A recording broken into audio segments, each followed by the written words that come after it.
Magandang araw.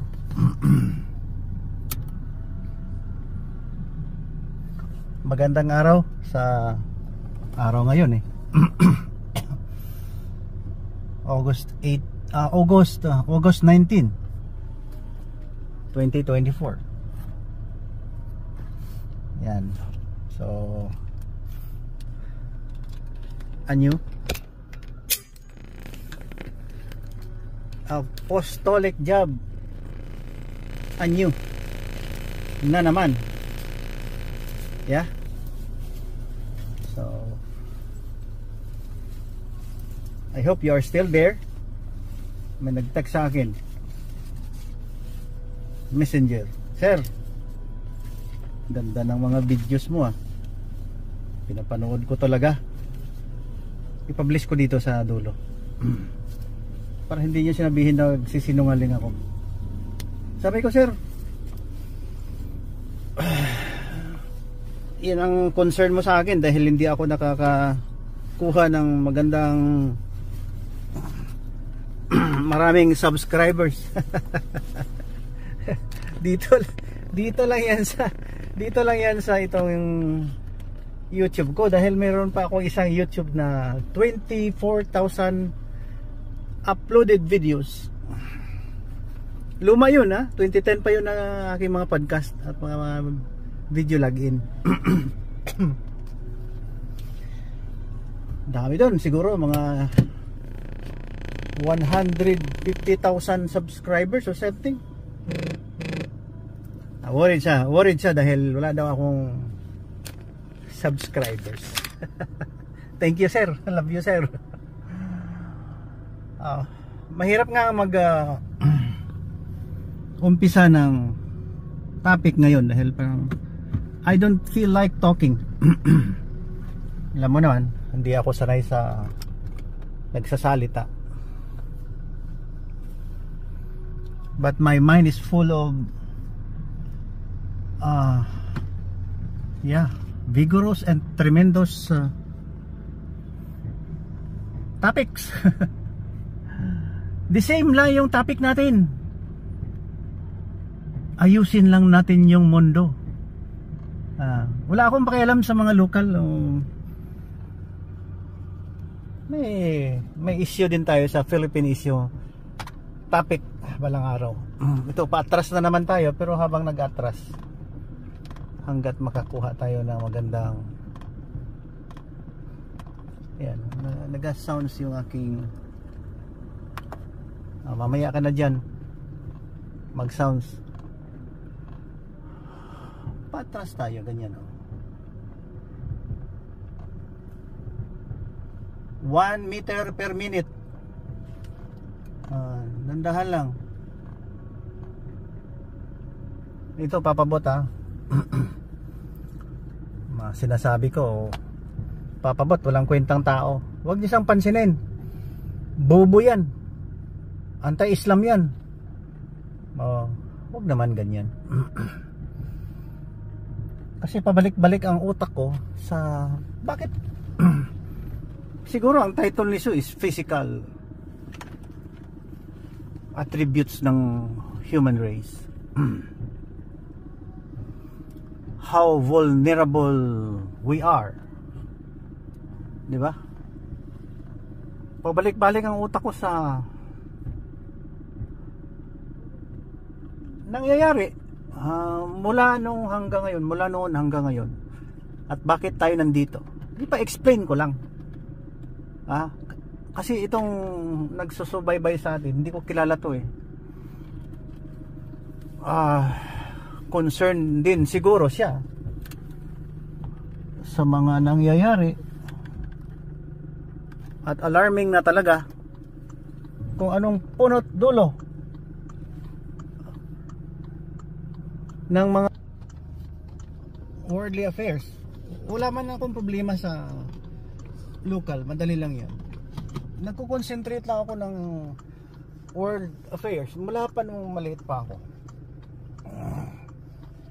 Hindi ako masyado believe sa nangyayari sa local dahil mayroon pa akong sinisilip sa part of other countries, yung mga malalaking countries. Gaya nung ako pinanganak, sikat na sikat sila. Ronald Reagan, Leonid Brezhnev. Sino ba yung Xi Jinping? Yung sa China? Yan. Grabe ang Cold War nun.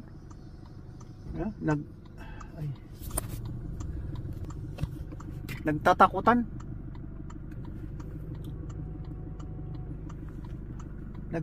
Nagtatakutan. Threatening each other. Talaga ako kay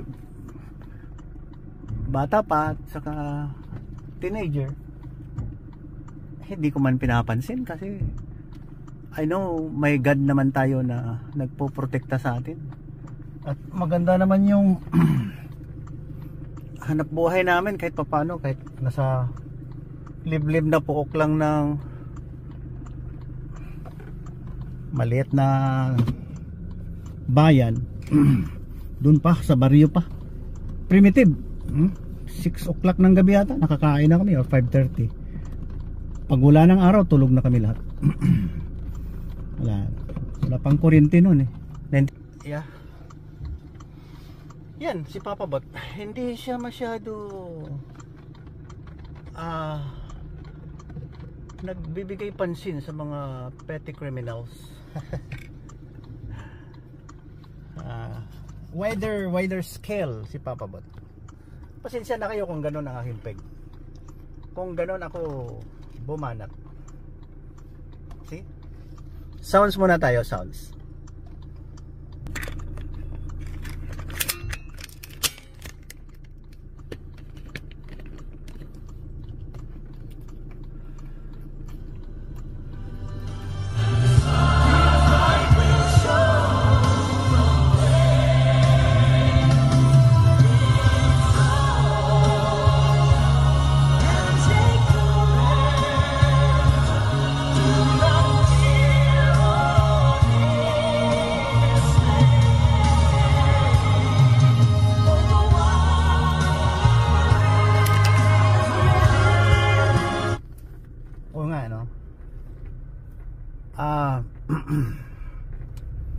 Hindi ako nag-aatake, no? Mga kapatid ko kayo lahat.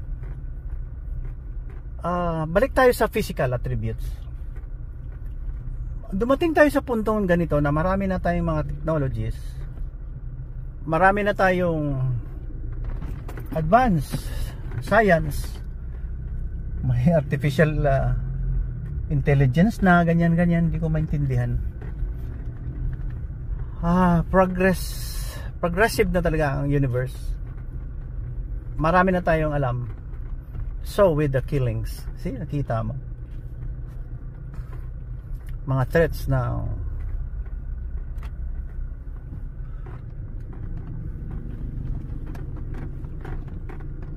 war at rumors of war. Matagal naman yan.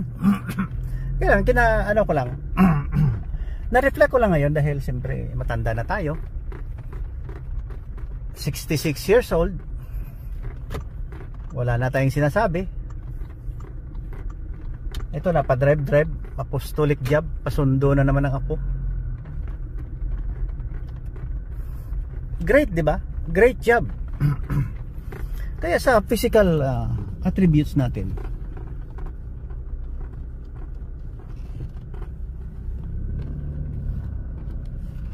tao, may utak, may pag-iisip. Akalain mo nasulat yung mga aklat, mga account.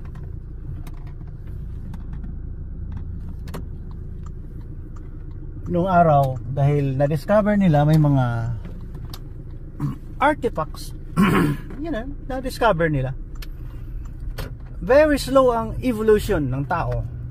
Pero may evidence tayo na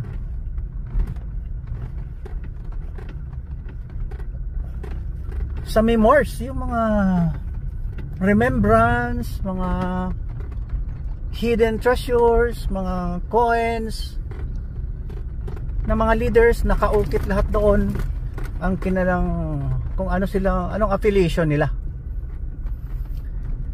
Di ba maganda? Maganda rin ang kahit na mahina, compare natin ngayon na isang text mo lang, a few second, 1 or 2 second, nandun na yung message mo. Siguro sa kanila aabot pa ng 100 taon bago send ang message sa kabila. Yun,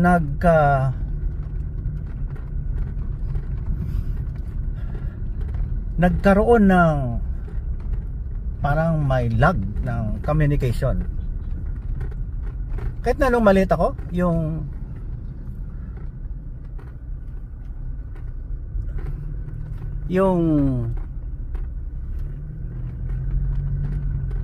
walang kuryente, ganyan, walang cellphone. Yung nagjo-duty nga ako sa Norala District Hospital 1988 or something, 89. Wala pang cellphone. Nung na-transfer ako sa South Cotabato Provincial Hospital, nag-umpisa na over, nag-umpisa na sa amin 1990. I think 1990. Nag-start na over. Ganyan. Two-way radio. Medyo mabilis na. Yung mayroong mga radio noon, hambog na. Ang yabang na. May grupo na kami mga elite. May grupo kaming mga elite. Ginawa naming Recon Marbel. Yan. Yabang-yabang, ha? Kanya-kanya, dala bit-bit na.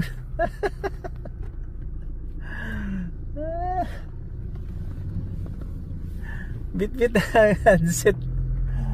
Binilhan ko si Papa. Over din kami. Poste, kawayan sa akin. Isang dimidya na tubo ba yan? Pipe, steel, ilagay sa bubong. Maganda na, may communication na. Dumating na ako ng Marbel. Ngayon, nag-anesthesia ako. Kwento lang to, kasi kung pag sinabayan mo ko, mas masaya. Anesthesia na ako. Tatawag na yan, nitrous. Ay, naalala ko si Ma'am Ligo, si Vilma. Nitrous. Doc, ma-exlap. Hating gabi yan, madaling araw. Nitrous. Tawag. Sabi ko, may mga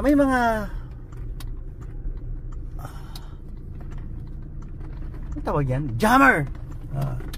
May jammer. Kako, kamisis, talagang magulo tong mga jammer. Magulo. Sana magka-cellphone tayo. First time ko nabanggit yung cellphone. Aywan ko saan ko nabasa. 1990. Aywan ko saan ko nabasa yung may darating na cellular phone. Sus, nung after 10 years yata or 20 years, nagka-cellphone nga. No? 1990, 2000, 2010, nag-vlog na ako. After 20 years, nag-vlog na ako. Nag-podcast na ako, nag-explain na ako ng, ang galing eh, nare-record ko na sa YouTube eh. Di ba? Masaya.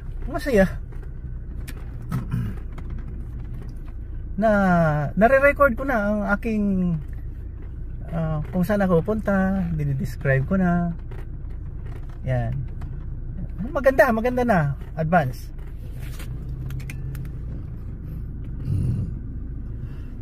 Compared natin noon, tagal, no? Lalong-lalo na itong pagkasulat ng aklat, Holy Book ng Quran, Holy Bible. Yung may mga evidences na file na yan na kunin nila lahat ang mga accounts, lalong-lalo na sa buhay ni Kristo. Uy, may Kristo pala.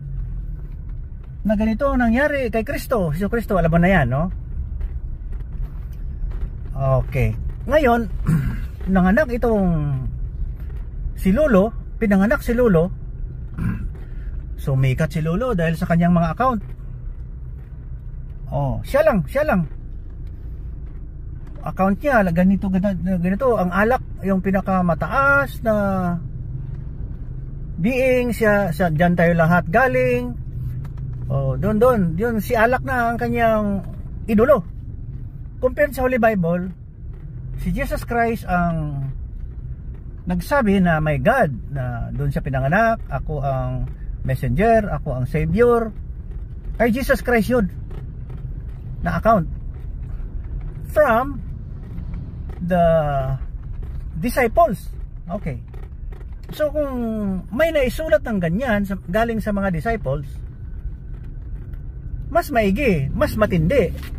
Ngayon, kasi nababasa ko, matagal nag-start yung nung namatay na si Hadmoha, si Lolo Hadmoha. Wala pang lumabas dahil pinag-search nila kung ano ang, bakit ganito ka tindi ang paniwala ng present time, paniwala, bakit may lumabas na mga ISIS. Yun pala, may nakasulat doon. Alam mo na kung ano nakasulat. Terrorism. May account pala sila na matagal lumabas. Hindi 7th 8th century siya na matay. Nandiyan pa sa 11th century nag-start yung mga account na, uy, may na-discover pala, ganito pala, may alak pala sa langit, ganyan. Pero susuriin mo ngayong panahon, yung mga account na nabuo sa Holy Quranic point of view, 1984 or 1986, lalong-lalo sa end times doon, napabalik daw si Hesus Kristo, uy, galing sa Holy Bible. galing sa Holy Bible, sa Revelation. Ngayon, may plagiarism. Binasa namin, kahit na kayo sa surah, kahit na sa hadith, wala, galing lang sa tao nagsusulat na pinopromote lang si alak. Akala ko labing ang alak. Kaya sorry Lolo Hadmoha, dahil ito ang impression ko. Kasi pag may ginawa ka, ano impression ng tao? Ang impression ko kay Jesus Christ, loving, unconditional love, loving our enemies. Ang dito naman, you kill the Jews and Christians and innocent people, at magpakamartir ka at aakyat ka sa kay alak. Di ba lasing yung alak?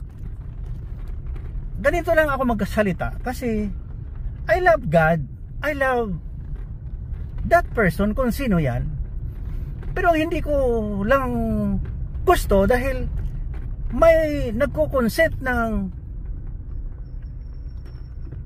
terrorism na pumatay.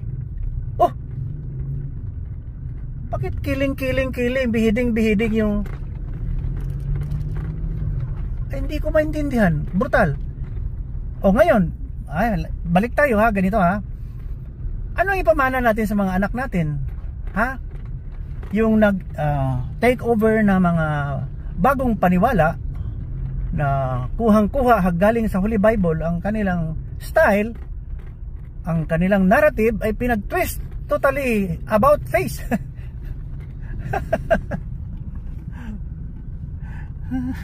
Na-twist lahat. Nag-glorify pa nilang killing. Hindi maganda, di ba?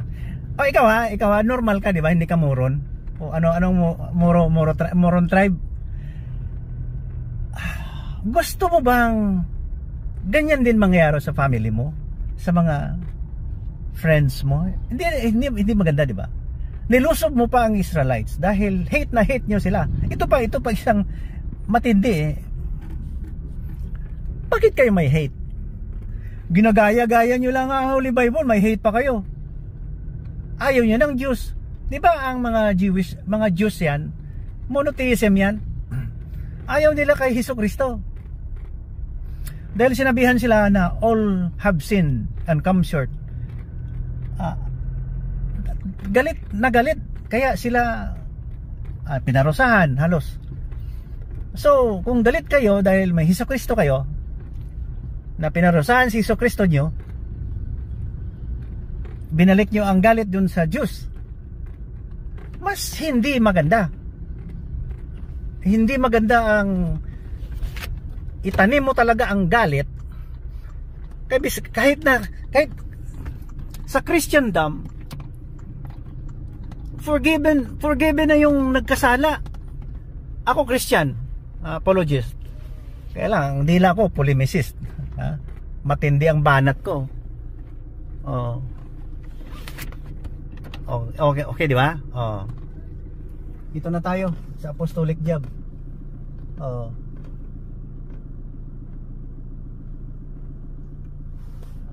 Nandito dito sila. Dito na. Kumpito sila.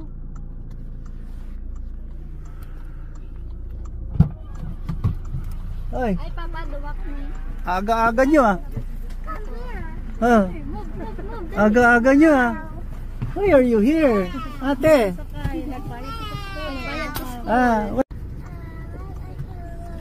What did you do today? Cut me, she's my friend. Cut me.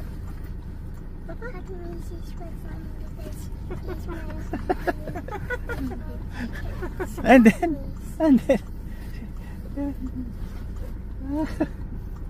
dami kang sinasalita. What are you saying? What are you saying? What are you trying to tell? Cut me, she's my friend because she's my only classmate. Okay. I still did not understand. Hey, cut. You're happy.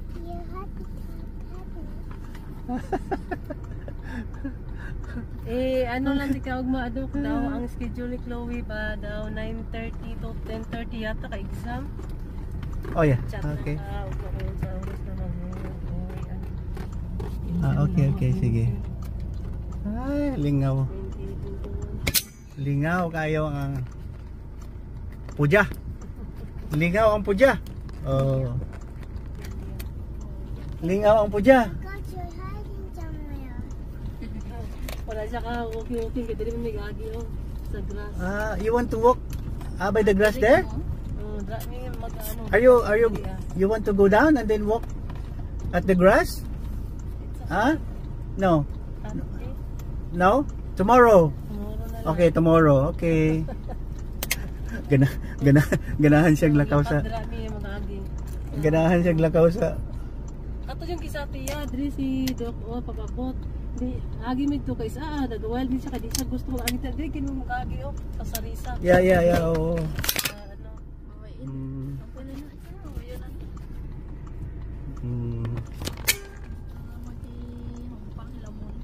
Yeah.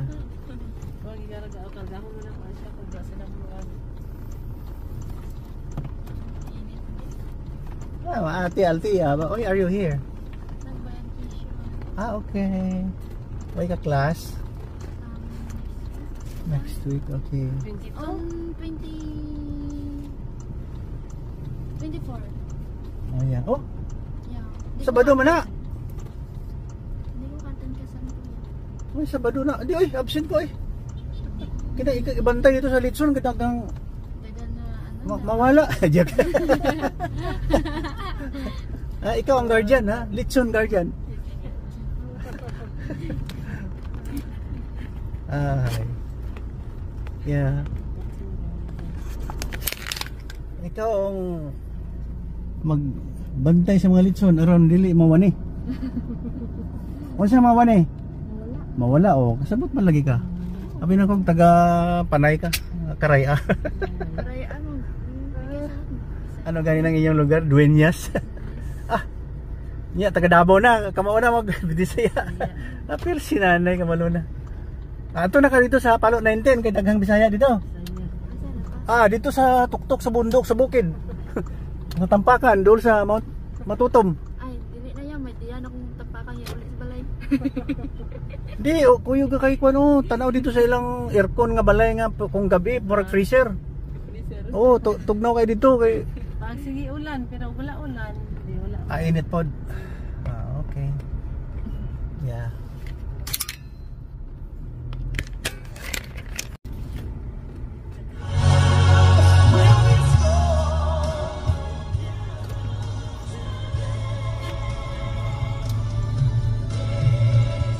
Ang galing mo, galing pa. Oo. Ay, butano rin na Oo, nag-repair sila. Dad mo din dapat pag may Daniel Ortiz, no? Yeah.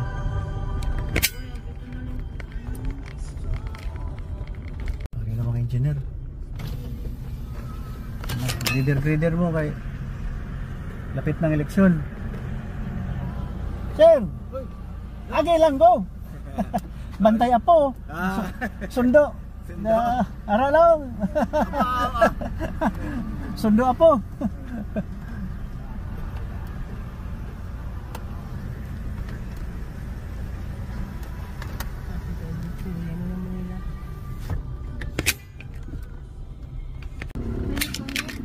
Ano ko na?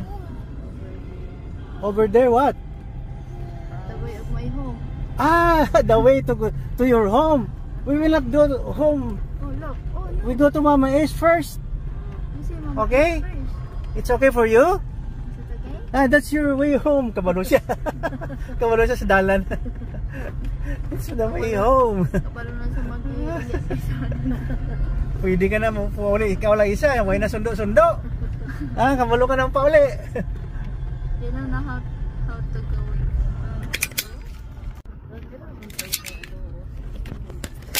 Yeah, atos piyak. Oo. Ano nga yung phase 1? Di pa, no? Yeah. You did that, bless Papa Bot? Oh, bless. Das. Yeah.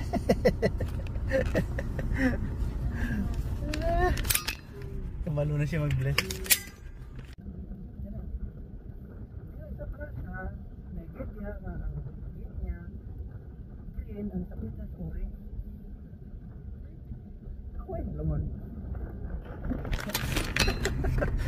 Ako ang pintor. Ako ang salarin. Oh, tingnan mo. Where are you now? Oh. Oh, Mama Asian Papa Boat house? Are you sure? Here's the green. Oh, that's the green. That's the green. Oh. And then the other one is orange. See? See? Oh. Oh, that's the green. What color is that? Huh? Green. And this one? Red. Orange. No, that's red. Okay. It's up to you. It's up to you. No, that's red. Ay, wow. Oh. Oh, sige, ipakita. Picturean nyo, ipakita kay Kwan. Ate nyo. Oh, you come down.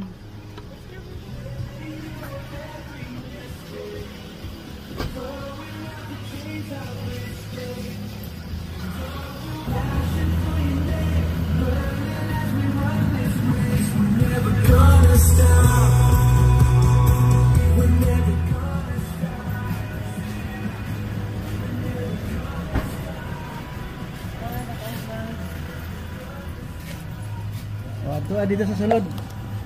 Babang sakit yung udok mo. Kailangan. Ito mo na, sakyan na pala kadlaw. Kaya ano man. Magsundo sa inyo.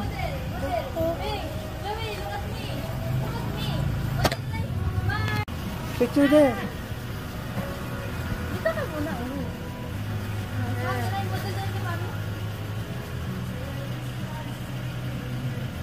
Eh, okay nga titila. Lawi. Ha? Eh, saan pa ay? You come here, you come here. You come here.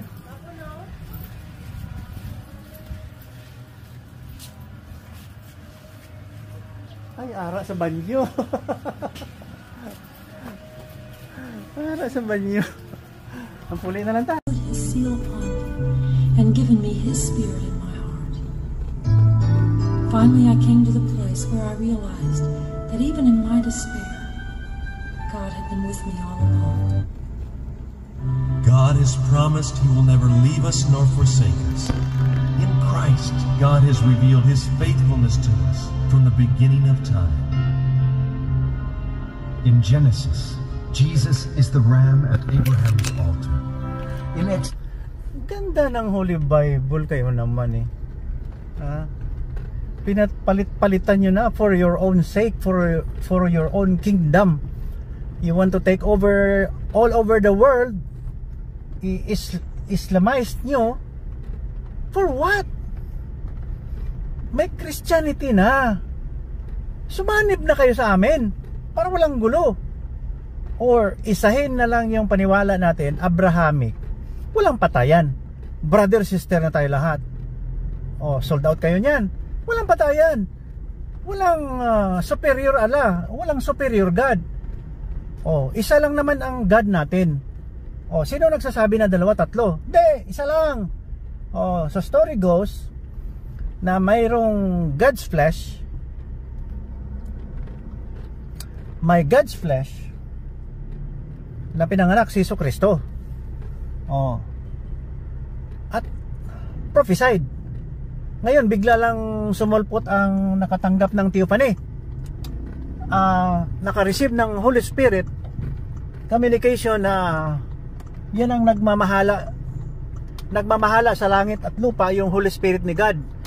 Pumunta siya sa isang tao na ordinaryong tao, at siyempre siguro si Lolo Hadmoham matalino din, gawa-gawa ng istorya, or tama yung kanyang tinuro. Kaya lang yung scholar, yung sinabi ko kanina, after 300 years pa na may isinulat din na Holy Quranic.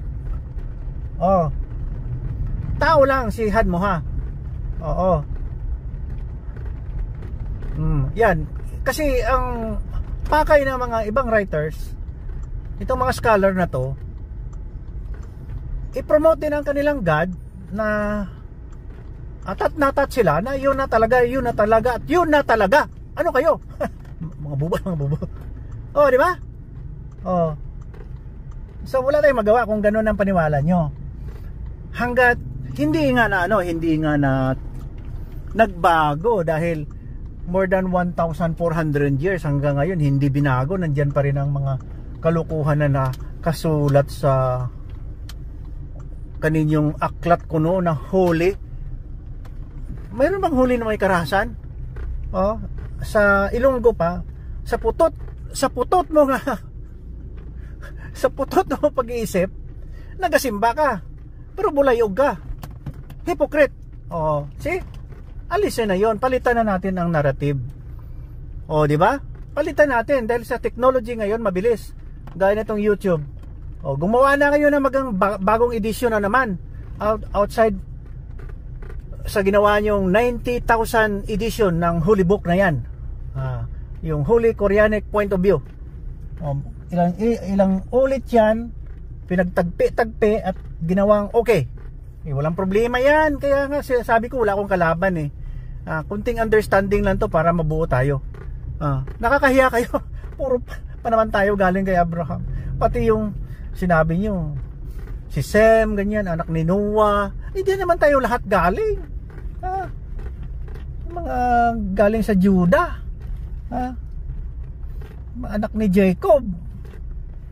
Di ba? Nakakatanda si Ismaelites, si Ismael. Pero wala problema yun. Baguhin na natin kasi makatao kasi yung may terrorism, may subjugation, may human rights violation. Worldly yan, chong. Gawa pa kayo ng tunnel para ano? Lahat ng mga perks nandiyan na sa inyo lahat. Yung mga ordinaryong tao gutom dahil nag-prepare kayo ng holy war. Gawa kayo ng tunnel doon na kasya ang bulldozer at backhoe. para, nako, ganun ba kayo? Is that how you think? Ang baba naman ng thinking nyo. Worldly yan, nagpakandahira pa kayo sa ilalim ng lupa. Kung sumunod na lang kayo sa Holy Bible, nandyan na lahat. Be humble, trust God, trust Jesus Christ. Wala na. Kaya nga sabi ko kanina, nag-start tayo.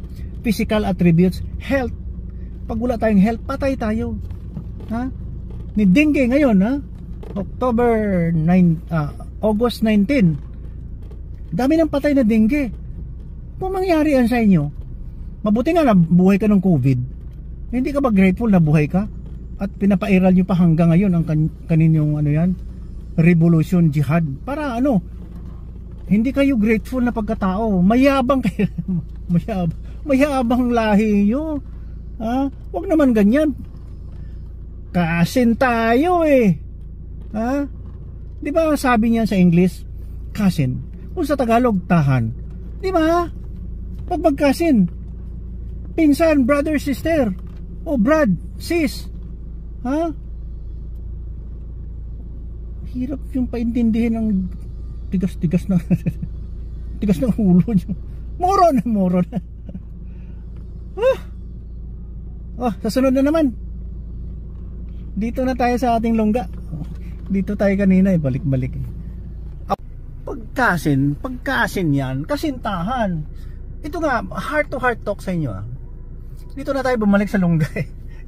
Ito na aking tuk-tuk. Ito yung aking motorcycle with balancer. Hindi tayo tatagal sa mundo, Chong. Hindi tayo tatagal. Why not do it now? We'll make a miniature heaven. Abot mo nga to sa imam, kung sino haji, kung sino-sinong mataas dyan ng mga scholars nyo. Huwag ipairal yung Allah na brutal. Alam mo bakit napangalanan yung inumin na makalasing na alak? Dahil pag nag show of force kayo, para kayong lasing na beheading. Ang pinaka-brutal na mga hindi makain ng humans ang ginagawa ng pasigaw-sigaw kayo ng ala. Nung narinig niya ng Tagalog, sinabing alak. O di, lasing. O pinagtawanan lang kayo ng mga Tagalog. Totoo, biro lang. Pero it's not good thing to do like that. It's not a good example to our future generations. It's not good. Tapos na ang mundo. Ha?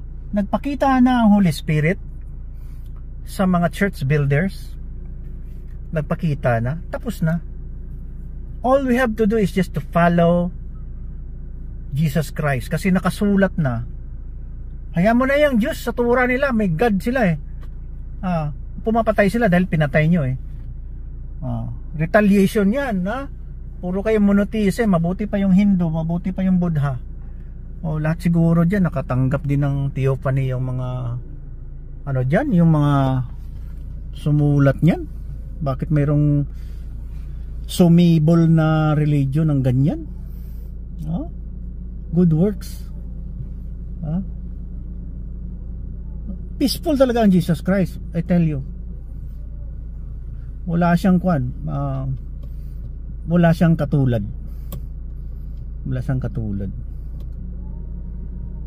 Talagang si Jesus Christ ang tao na susundin natin. Hindi siya nagsabi na patayin.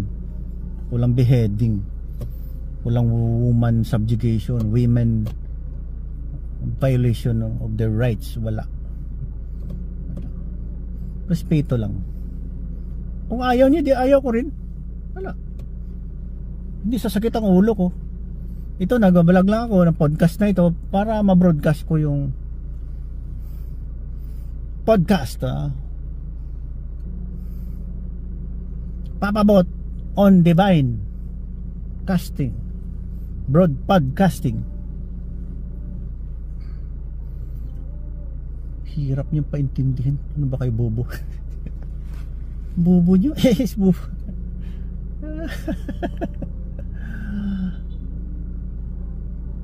Totoo. Hindi ako kumikibo, ha? Kung makita mo ako dyan naglalakad, Wala tayong sinasabing tao eh. Wala tayong sinasabing tao eh. We are normal lang na individual. Pero ito, nagre-reveal nga. Yan. Maiyak nga ako pag nag-testimony ako. Hindi. Baka sabihin yun, magkapera na naman yan dahil paiyak-iyak. Kaya sabi yung aking fan, ano yun, sir, ang galing ng ano mo, podcast, ano. Pero kunti pa yung subscriber niyo. Ang sagot ko, ano? But I don't have to earn money from my broadcasting, out of my videos. It is for God. Sa Diyos yan, huwag niya hati lang ng negosyo. Huwag nating gawing negosyo. Pag we are talking about Jesus Christ, huwag gawing negosyo na kayo ng Holy Father. Wala, hypocrite yan. Pati kahoy, Santo Niño, ano ba yan? Sinasamba, I think you are worshiping the saints. Wala na, sinasabing Jesus Christ lang eh. Sa John 3:16 lang, tapos na ang mundo. Gagawa-gawa pa kayo ng mga batikang mga Holy Father. Wala yan. Nagkagulo tuloy ang mundo eh. Pasensya na kayo sa mga Hindu naman. Ang galing din, kaya lang we have to go back to Jesus Christ kung pwede. Join us with our gospel church, Gospel of Jesus Christ. Walang evangelical dito, walang baptist. It's all for God. Sabay kayo sa akin. I will die poor. I will die poor. The poorest of the poor. Wala. I don't. Yeah. For 60 years, 58 years or something like, palagay natin 50 years, tinatago-tago ko lang kasi nung bata pa ako, nung first theophany ko, 7 or 6 years old, wala pa ako noon wala pa akong isip talaga. 8, 9, 10, 11, 12, 13, 14, 15, dumating uli ang theophany, yung nagpakita yung ibon sa akin at pumasok, nakita ko talaga pumasok normal hanggang ngayon, the same lang utak ko, hindi nagbago di ba? Tapos sumabog bigla, sabi ko, naku, ano kaya yun? Tinago ko lang kasi mahiya ako nag-aaral lang ako ng maigi hanggat nabuhay ko rin pamilya ko. Although may mga pilay ako na spinal injury, tiniis ko. I never went out of my skin. Kung sa Ilonggo pa, wala ako nagwa sa akong panit. Kahit ako'y naghihirap, may family trouble pa kami. Siguro kung nagwala ako noon, wala nang family ko ngayon, hindi buo. Kaya kayo, pag may ambisyon kayo, huwag niyo akong idamay. Huwag niyo akong kalabanin. Ambisyon yung sumikat. You pray. If you want to be somebody, you pray and wait for the answers from God. Hindi ako maniwala may demonyo sa tabi mo. Just call the name of God and recite the Jeremiah 33:3. Jeremiah chapter 33 verse 3. Ang God ay may nahandang lugar sa inyo, sa atin, na hindi natin ma-describe. Amen. Okay. Thank you, love you. Brother, cousin. Yeah, that's love. God keep you in Jesus' name. Amen.